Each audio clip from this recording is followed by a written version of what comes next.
kind of speaking to this broader implication of, can price be a barrier for those who actually might need additional protein? And so this is really interesting. And this is part of the reason I joined Impossible.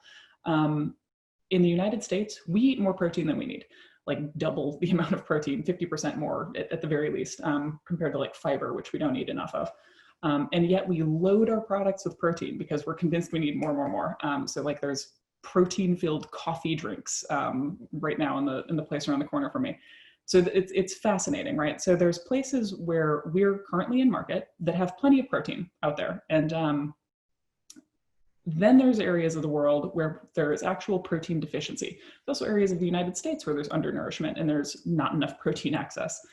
And so when we think about kind of accessibility, obviously we are at a small scale right now. We are trying to kind of succeed as a 600-person company. We need to get much, much bigger. We're producing millions of pounds per month, but it's a tiny dent compared to what the actual, beef consumption landscape looks like. So for us, price is going to come down. Pat Brown has made it very clear that our intent is to get to price parity with ground beef and commodity ground beef at that, which is quite inexpensive because we're not very nice to cows.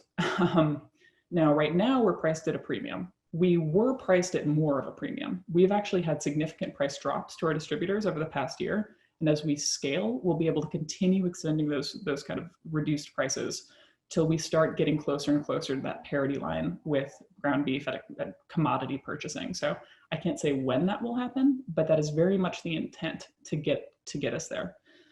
And so it's interesting because when we look at this from an international perspective as well, we know that costs need to come down so that we can start producing product in areas where you actually have protein deficiencies, where it's not necessarily an issue of there's one very unsustainable system and you need to diversify it. It's you need more protein there, you need more food there, period.